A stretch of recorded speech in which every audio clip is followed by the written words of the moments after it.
Hello everyone, welcome to my YouTube channel India education में मैं आप सभी का स्वागत करती हूँ। जैसा कि हम लोग भारत के संविधान का पार्ट 1 और पार्ट 2 देख लिया है, आज हम लोग देखेंगे पार्ट 3। जैसा हमने पार्ट 2 में देखा था कि कैसे संविधान सभा के गठन के लिए भारत एक कैबिनेट मिशन आया था, जो कि 3 सदस्यीय मिशन था। और इसमें जैसे स्टेफर्ड क्रिप्स, पैट्रिक लॉरेंस और एवी अलेक्जेंडर, ये 3 सदस्य इसमें थे। इन्होंने ये 24 मार्च 1946 को भारत आए और इन्होंने अपनी रिपोर्ट प्रस्तुत किया था। यहाँ पर हम देख लेंगे इन्होंने अपनी रिपोर्ट कब प्रस्तुत किया था। 16 मई 1946 को इन्होंने अपना रिपोर्ट प्रस्तुत किया और संविधान सभा के गठन के क्या किया, मतलब अपना प्रस्ताव भी दिया कि कैसे आप संविधान सभा का गठन करेंगे। तो उसमें हम देखते हैं कि सबसे पहले इसमें क्या होता है, संविधान सभा के गठन के लिए सबसे पहले यहाँ कराया जाता है चुनाव, क्योंकि जो संविधान सभा के सदस्य जो होंगे वे हर जगह से निर्वाचित होंगे, तभी तो संविधान सभा का गठन होगा और उनके सदस्यों की क्या होगी, नियुक्ति होगी। तो इसके लिए भारत में क्या होता है, चुनाव। और ये चुनाव किस रूप में होता है, अप्रत्यक्ष रूप से, ठीक है। और जो प्रांतीय असेंबली रहती है वो भारत के संविधान सभा का चुनाव कराती है। तो इसमें हम देखते हैं कि उस समय भारत की जनसंख्या थी 3.9 करोड़ और प्रत्येक 10 लाख पर एक व्यक्ति को क्या किया गया था, सदस्य के रूप में नियुक्त किया गया था। और हम देखते हैं कि संविधान सभा में टोटल सदस्यों की संख्या नियुक्त की गई थी 389। इसमें हम कल देखे भी थे कि 296 कहाँ से निर्वाचित हैं और 296 में 4 कमिश्नरी स्टेट से थे, 92 प्रांतीय से थे। तो इस प्रकार हमने कल ये देख लिया है। तो आज हम उसके आगे की चीज़ों को भी देखेंगे। तो चलिए हम देखते हैं कि कैसे कैबिनेट मिशन भारत आने से इसने क्या किया, संविधान सभा के गठन के लिए एक मार्ग प्रशस्त किया था। और जब चुनाव होता है भारत के संविधान सभा के लिए, तो ये चुनाव हमने देखा था कि जुलाई 1946 से ये शुरू हुआ था और ये चला कब तक था, तो अक्टूबर 1946 तक ये चला था। यानी चुनाव इतने दिनों में संपन्न हो गया। उसके बाद जब चुनाव संपन्न हुआ तो संविधान सभा की बैठक बुलाई जाएगी। और हमने कल ये भी देखा था कि जो संविधान सभा की पहली बैठक कब होती है, 9 दिसंबर 1946 को ये बैठक होती है। और इसमें कोई अस्थायी रूप से अध्यक्ष नहीं चुने गए होते हैं, तो उस समय जो बैठक बुलाई गई रहती है और उसी में जो वरिष्ठ सदस्य थे सच्चिदानंद सिन्हा, इन्हीं को बना दिया जाता है। इस प्रथम बैठक की अध्यक्षता इनको प्राप्त होती है। और ये जो प्रथम बैठक हुई थी ये दिल्ली में हुआ था। ये कई बार एग्जाम में भी पूछता है कि भारतीय संविधान सभा की जो पहली बैठक हुई थी वो कहाँ हुई थी और उसके अध्यक्ष कौन थे। तो ये बहुत बार एग्जाम में रिपीट भी हो चुका है। उसके बाद हम देखते हैं कि ये भी पूछता है कि इस प्रथम बैठक में कौन से सदस्य भाग नहीं लिए थे।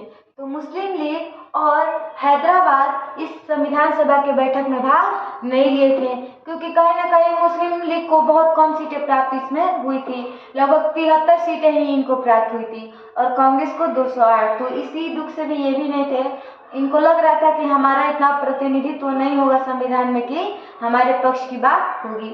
ये लोग केवल अलग से पाकिस्तान की मांग ही पर अड़े थे। तो इस प्रकार हम देखते हैं कि जो संविधान सभा की जब दूसरी बैठक होती है 11 दिसंबर 1946 को, तो इसमें अस्थायी अध्यक्ष चुना जाता है डॉक्टर राजेंद्र प्रसाद को। यानी पूछेगा कि जो अस्थायी अध्यक्ष थे वे कौन थे, तो सच्चिदानंद सिन्हा। अस्थायी अध्यक्ष कौन थे, तो डॉक्टर राजेंद्र प्रसाद। इसके बाद हम चलते हैं तीसरी बैठक में। हमने कल भी देखा था कि तीसरी बैठक जो होगी 13 दिसंबर 1946 को होगी और इसमें जो पंडित जवाहरलाल नेहरू होंगे वो लाएंगे उद्देशिका प्रस्ताव। यानी पंडित जवाहरलाल नेहरू क्या लाएंगे, इसमें उद्देशिका प्रस्ताव, और इसको एक्सेप्ट कर लिया जाएगा यानी स्वीकार कर लिया जाएगा 22 जनवरी 1947 को। तो इस प्रकार ये हमें 3 बैठक हमारे लिए मोस्ट इम्पोर्टेंट है, इसको हमेशा हमें याद रखना चाहिए। उसके बाद हम ये भी देखते हैं कि जो ये हमारा संविधान है आखिर में इसको बनने में कितना टाइम लग गया। तो जैसे हम देख रहे हैं कि प्रथम बैठक 9 दिसंबर को शुरू हो रही है और ये नवंबर 1949 तक चलेगी। तो संविधान को बनने में लगभग आप मान सकते हैं कि 3 साल का समय लग रहा है, लेकिन एग्जैक्ट समय ये कई बार एग्जाम में पूछता भी है। तो हम देखते हैं कि संविधान को बनने में 2 वर्ष 11 महीना और 18 दिन लग जाते हैं। तो ये डेट तो हमें 100% याद रखना पड़ेगा, ये टाइम, कि जो भारत के संविधान बनने में कितना समय लगा, तो 2 वर्ष 11 महीना 18 दिन। उसके बाद हम देखते हैं कि जो संवैधानिक सलाहकार थे वो कौन थे, और जो प्रथम प्रारूप जो तैयार किए थे संविधान के लिए, वो व्यक्ति कौन थे। तो यहाँ हम देखते हैं कि संवैधानिक सलाहकार और प्रथम प्रारूप यानी संविधान का जो प्रथम फर्स्ट ड्राफ्ट होगा वो किसने तैयार किया था, तो वो थे BN राव। इनका पूरा नाम है वेनिगल नरसिंह राव। तो इनको भी हमें याद रखना है कि जो संविधान मतलब पहला कोई भी काम किया जाता है तो उसका ड्राफ्ट तैयार किया जाता है कि नहीं, कि वो काम कैसे होगा, उसमें किस किस चीज़ों की आवश्यकता पड़ेगी, या फिर क्या होना चाहिए क्या नहीं होना चाहिए। एक ड्राफ्ट हर चीज़ का तैयार होता है। जैसे हमें घर भी बनाने जाते हैं तो उसको एक रफली तैयार करते हैं ना, कि यहाँ पर किचन होगा, यहाँ पर ये रूम बैठेगा। तो वैसे ही संविधान सभा के लिए जो उसमें क्या होगा क्या नहीं होगा उसका ड्राफ्ट यही BN राव तैयार किए थे। तो ये सारी चीजें भी जरूरी है। उसके बाद हम देखते हैं कि हमारा जो भारत का यहाँ जो प्रारूप समिति है इसके अध्यक्ष कौन थे, यानी जो ड्राफ्ट कमेटी बना उसके अध्यक्ष थे भीमराव अंबेडकर। और ये जो ड्राफ्ट कमेटी थी वो 7 सदस्य थी। कितने सदस्य थी इसमें ड्राफ्ट कमेटी में, यानी इस प्रारूप समिति में लगभग 7 सदस्य थे, जिसमें अध्यक्ष थे डॉक्टर भीमराव अंबेडकर, और कुल 7 थे लेकिन अन्य इसमें 6 थे, क्योंकि अध्यक्ष तो एक अध्यक्ष यही हो गए तो अन्य 6 सदस्य भी थे। और इसका जो गठन होता है प्रारूप समिति का वो होता है 29 अगस्त 1947 को इसका गठन होता है। तो ये भी मोस्ट इम्पोर्टेंट है। उसके बाद हम देखेंगे कि भारत का जो संविधान ये कब बनकर तैयार हो गया, तो ये पूर्ण रूप से तैयार हो गया था 26 नवंबर 1949 को। जिस दिन ये बनकर तैयार हो गया, इस पर सारे लोग जब दस्तखत किए तो उसी दिन इसको पूर्ण रूप से लागू हो जाना था। लेकिन संविधान सभा के सदस्यों ने कहा कि हम इसको ऐसे दिन लागू करें कि एक यादगार के रूप में हमारे जीवन में रहे। तो देखा गया कि 26 जनवरी को स्पेशल माना जाता है, क्योंकि ये संविधान तैयार हो रहा है कि 26 नवंबर 1949 में नवंबर में तैयार हो रहा है, लेकिन इसके सदस्य कह रहे हैं कि हम इसको 26 जनवरी को लागू करेंगे। आखिर में 26 जनवरी क्यों इतना स्पेशल था, तो इसके पीछे भी क्या है, एक कहानी है। जैसे हम देखते हैं कि 1929 में लाहौर का अधिवेशन होता है, जिसकी अध्यक्षता पंडित जवाहरलाल नेहरू करते हैं। और उस अधिवेशन में पंडित जवाहरलाल नेहरू पूर्ण स्वराज का नारा देते हैं, और उसी रात को यानी 31 दिसंबर को रात को 12 बजे रात को रावी नदी के तट पर क्या किया जाता है, झंडा तिरंगा फहराया जाता है और शपथ लिया जाता है कि हम 26 जनवरी को हर साल क्या करेंगे, स्वतंत्रता दिवस मनाएंगे। उस समय हालांकि अंग्रेजों का शासन था, लेकिन फिर भी लोग क्या कर रहे हैं, स्वतंत्रता दिवस मना रहे हैं। तो इसीलिए देश में यानी भारत में पहली बार स्वतंत्रता दिवस उसी समय मनाया गया था 26 जनवरी 1930 को। तो 26 जनवरी बहुत ही महत्वपूर्ण था, इसीलिए संविधान के सदस्यों ने कहा कि हम अपना संविधान भी 26 जनवरी को ही क्या करेंगे, लागू करेंगे। इसलिए हमारा संविधान, हालांकि जो 26 नवंबर को 17 आर्टिकल लागू कर दिए गए थे, लेकिन पूर्ण रूप से हमारा संविधान स्वीकृत किया गया 26 जनवरी 1950 को। इसीलिए हम लोग 26 जनवरी से ही क्या मनाते हैं, गणतंत्र दिवस अभी मनाते हैं, क्योंकि हमारा संविधान 26 जनवरी को लागू हुआ था। उसके बाद हम देखते हैं जो हमारा राष्ट्रगान है जन गण मन, इसको भी कब स्वीकार किया गया। जन गण मन कहिए चाहे राष्ट्र एक गीत है वंदे मातरम, उसको स्वीकार किया गया था 24 जनवरी 1950 को इसको स्वीकार किया गया था। और जो ये हमारा अशोक स्तंभ राष्ट्रीय चिन्ह, इसको हम लोग कब स्वीकार किए थे, 26 जनवरी 1950, यानी हमारा संविधान लागू हुआ तभी।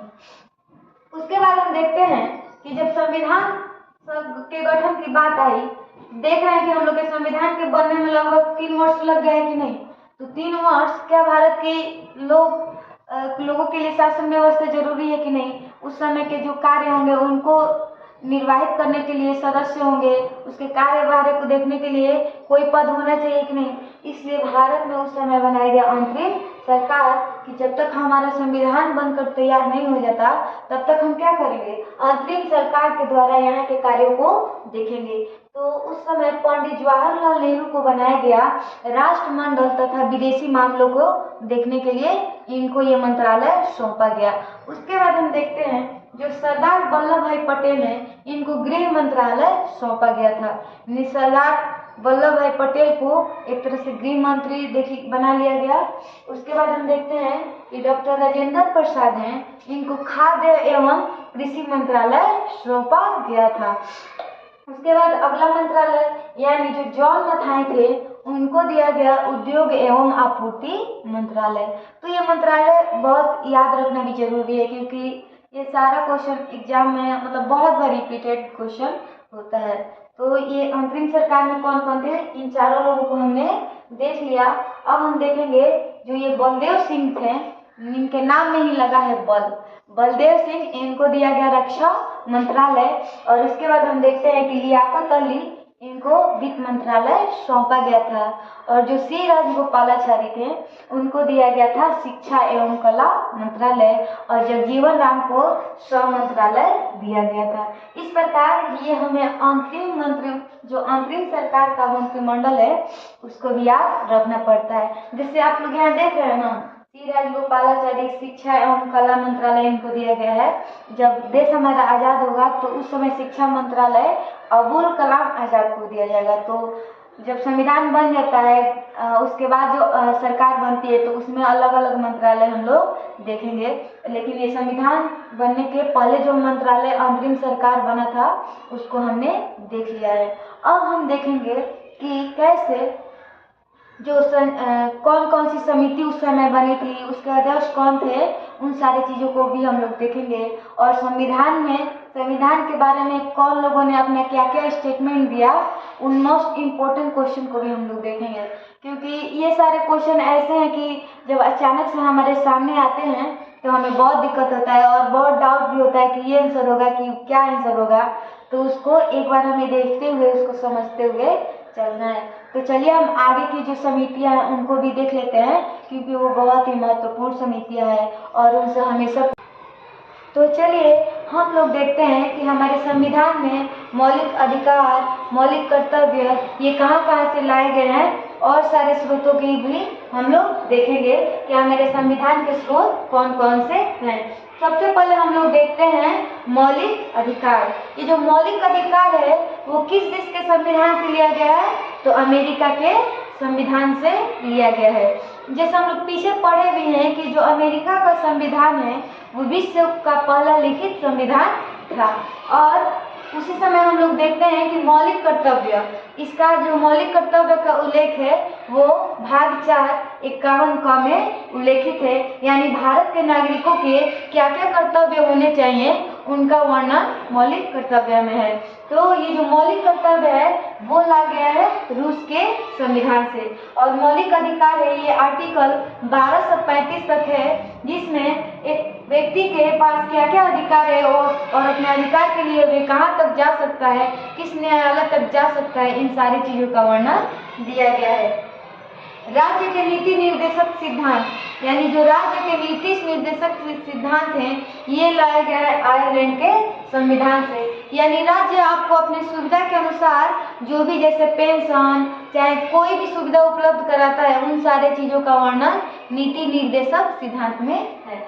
उसके बाद समानता, स्वतंत्रता, बंधुत्व, ये जो तीनों शब्द हम लोग प्रस्तावना में पढ़ते हैं ये तीनों शब्द लाया गया है फ्रांस के संविधान से।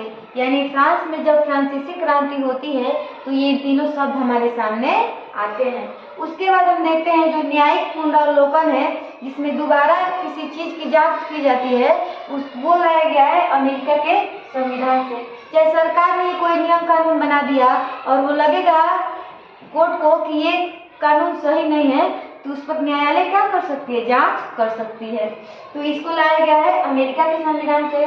संविधान संशोधन, अगर हमें संविधान में कोई बात जोड़नी हो या उसमें से किसी चीज को हटाना हो या कुछ और बदलाव करना हो तो उसके लिए हमें संविधान में संशोधन करना पड़ता है, जो कि आर्टिकल 368 में है। तो ये लाया गया है दक्षिण अफ्रीका के संविधान से। जब भी हमें संविधान में कोई बदलाव करना है तो हम किस आर्टिकल का प्रयोग करेंगे, 368 आर्टिकल का प्रयोग करेंगे। उसके बाद हम देखते हैं आपातकालीन शक्तियाँ। ये जो आपातकालीन शक्तियाँ है, ये जैसे आर्टिकल 352, 356, 360, इन तीनों आर्टिकल में क्या है, आपातकालीन शक्तियों का उल्लेख किया गया है। यानी जब भी कंडीशन क्या हो, अनुकूल नहीं रहती है, परिस्थिति का अनुकूल नहीं हो तो क्या लगाया जाता है, आपातकालीन। और जो आपातकालीन उपबंध है वो लाए गए हैं जर्मनी के संविधान से। उसके बाद हम देखते हैं संघात्मक व्यवस्था। हमारे यहाँ पूर्ण संघात्मक नहीं है, क्योंकि सेंटर तो मजबूत है ही केंद्र, लेकिन राज्यों को भी क्या है, अपनी अपनी स्वायत्तता है कि राज्य ये कानून बना सकता है, चाहे अपने राज्य में जैसा चाहे वैसा कानून लागू कर सकता है। तो इसलिए हमारे यहाँ जो अर्ध संघात्मक शासन व्यवस्था है वो कनाडा के संघात्मक शासन व्यवस्था से रिलेटेड है, यानी यहाँ के संविधान से इसको लाया गया है। उसके बाद हम देखते हैं समवर्ती सूची। जैसे आप लोग देखे होंगे केंद्र सूची, राज्य सूची, समवर्ती सूची। यानी केंद्र सूची पर केवल केंद्र अपना शासन व्यवस्था के लिए नियम कानून बनाता है। राज्य सूची में राज्य अपने राज्य में जो चाहे वो नियम कानून बना सकता है। लेकिन समवर्ती सूची ऐसा सूची होता है जिस पर राज्य और केंद्र दोनों ही नियम कानून बना सकते हैं। तो ये जो समवर्ती सूची है ये लाया गया है ऑस्ट्रेलिया के संविधान से। तो ये भी बहुत महत्वपूर्ण है और एग्जाम में बहुत बार पूछ भी चुका है। उसके बाद ये जो संविधान है, संविधान का प्रस्तावना, ये जो लाया गया है अमेरिका से।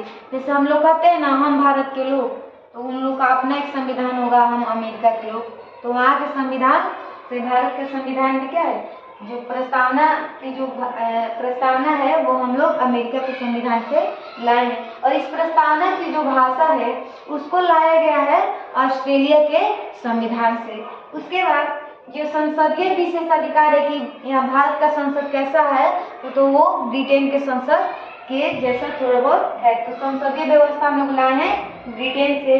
उसके बाद जो विधि द्वारा स्थापित प्रक्रिया है इसको लाया गया है जापान के संविधान से। आप लोग को लग रहा होगा कि इतना सारा चीज जो हम यहाँ पढ़ रहे हैं वो कोई ना कोई देश से ही लाया गया है, तो इसमें ज़्यादा आश्चर्यचकित होने की जरूरत नहीं है। क्योंकि जब देश की शासन प्रणाली को चलाना है तो अगर हमें कहीं से अच्छी चीज़ें मिले तो उसको अपने संविधान में जरूर उसको शामिल करना चाहिए। और ऐसा थोड़ी है कि हम लोग गए और वहाँ पे लिख कर रखा और लेकर चले आए। वहाँ से दूसरे देशों का अध्ययन किया गया, संविधान को जाकर देखा गया और फिर उसको लाकर अपने देश में उस पर कई दिनों तक बहस चलती थी, वाद विवाद होते थे कि इसको लाना चाहिए, इसको नहीं लाना चाहिए। फिर तर्क वितर्क करने के बाद उसको शामिल किया जाता था। ऐसे नहीं कि उठ कर गए और वहाँ से लिख लें क्या क्या संविधान में है और यहाँ आकर अपने संविधान में लिख लें, तो ऐसा नहीं है। अगर सही चीज़ें मिले तो हर जगह से सीखना चाहिए।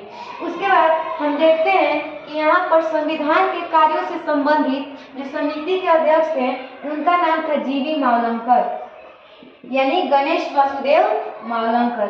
ये थे संविधान सभा के कार्यों से संबंधित समिति के अध्यक्ष। उसके बाद मैंने ये बता दिया है कि झंडा समिति के अध्यक्ष डॉक्टर राजेंद्र प्रसाद थे। और यहाँ पर हम देखते हैं उद्देशिका के बारे में कुछ कथन हमें सुनने को मिलता है।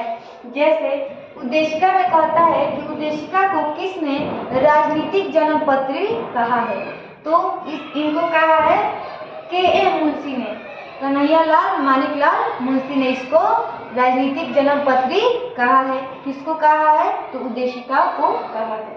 उसके बाद हम देखते हैं कि उद्देशिका को किसने संविधान की आत्मा कहा है, यानी जो उद्देशिका है इसको संविधान की आत्मा किसने कहा है, तो ठाकुर भार्गव दास। किसने कहा है, तो ठाकुर भार्गव दास। उसके बाद एक और ये प्रश्न ये पूछता है कि किसने उद्देशिका को संविधान का परिचय कहा है, तो वो नाम आता है N.M. पालकीवाला। तो ये भी मोस्ट इम्पोर्टेंट है।